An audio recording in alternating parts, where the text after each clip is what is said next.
said, the cause of all our personal problems, and nearly all the problems of the planet, can be summed up in a single sentence. Human life is very deep, and our dominant modern lifestyle is not.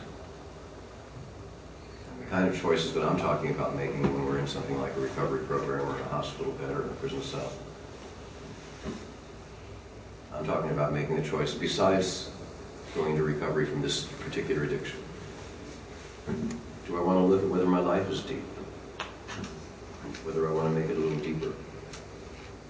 I mean, who am I? How do I feel about it? What my life is about? I spent 3 years, many years ago, I spent 3 years in retreat reading all the Bibles of the world, of different religions.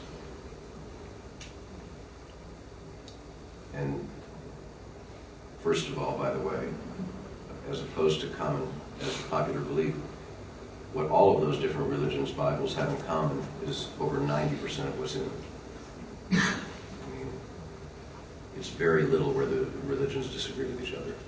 For some reason, that's what we like to obsess on, is where they disagree. But the vast majority of what all of the religions of the world are telling us is just some few pieces of advice about how life is designed to work well and how it's designed not to work so well. And the common theme running through all of those great religions, running through all the great philosophical traditions, all the Bibles of the world, the common theme is unselfishness. And that our inclination is towards selfishness, and yet our deeper nature shines like gold when we decide to live unselfishly. And there's that's the built-in little dilemma of the human being. I want, but then I keep wanting more. You know, the Bibles give some great principles about addiction and recovery. One of the principles that the Human Kindness Foundation, my organization, is founded upon 3 principles that all the Bibles of the world agree on. They all hold in common. Nobody from any of the religions would argue with these 3 principles. The second one of those principles is really good. It's a principle, not a, just a stern commandment with no explanation. It's a spiritual law, and it has a lot to do with addiction and recovery.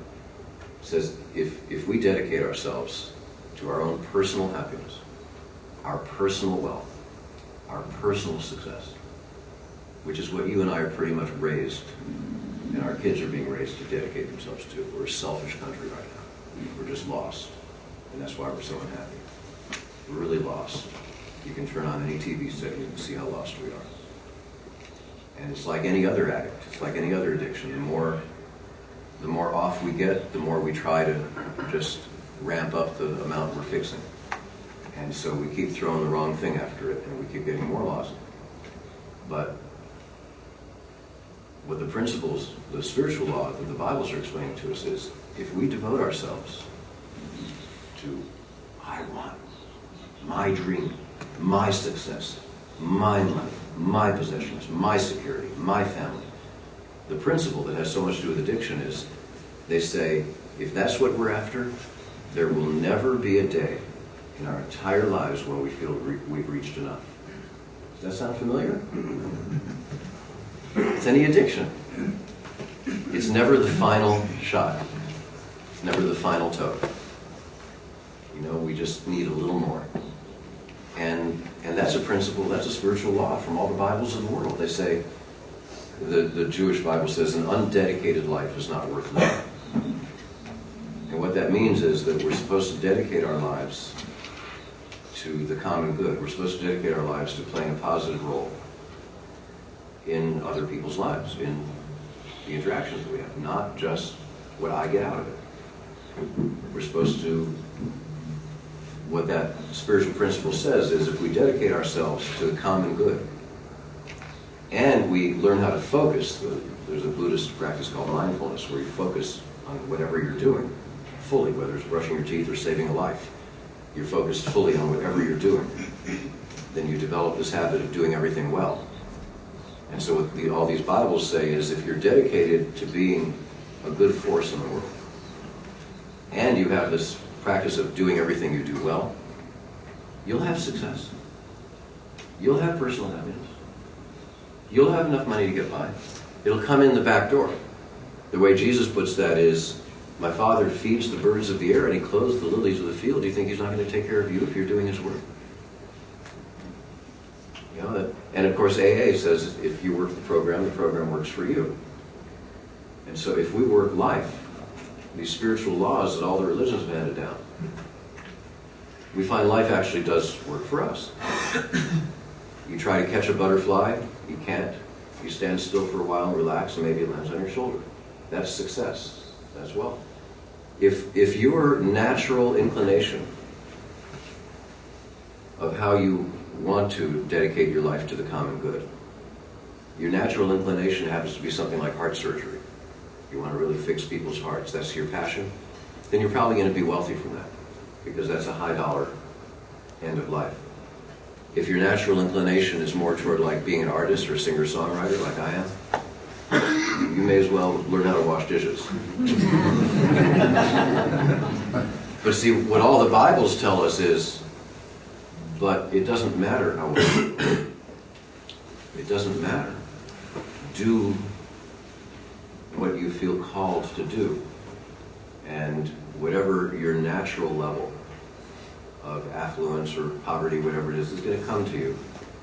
And you can find peace with that, because it's just not very important how high on the hog we live. In fact, the first principle, I mentioned this is the second principle, the first principle all the great religions agree on is they all caution us not to be too materialistic.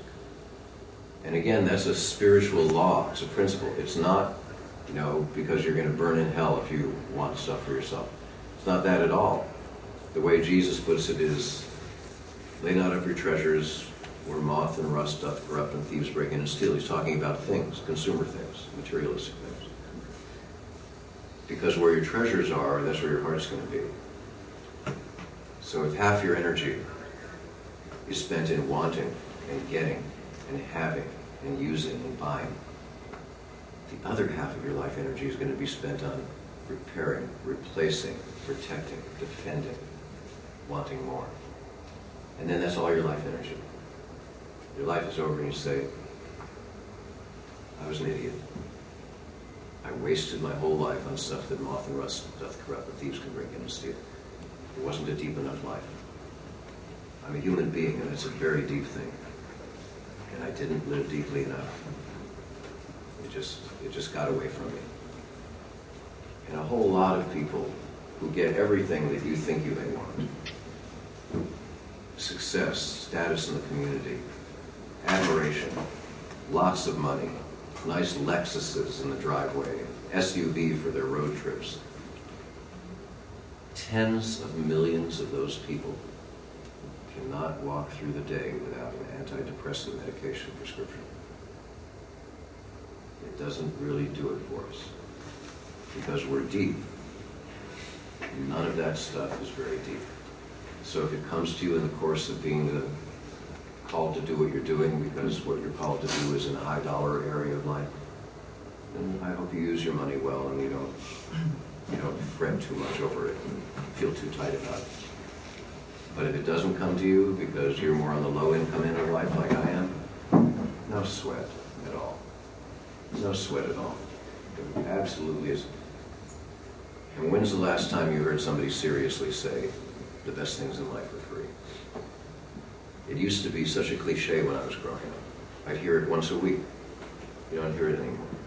You don't hear it even from Oprah. You don't hear it from our ministers. John Lennon's not that, did he? John Lennon's been dead 24 years.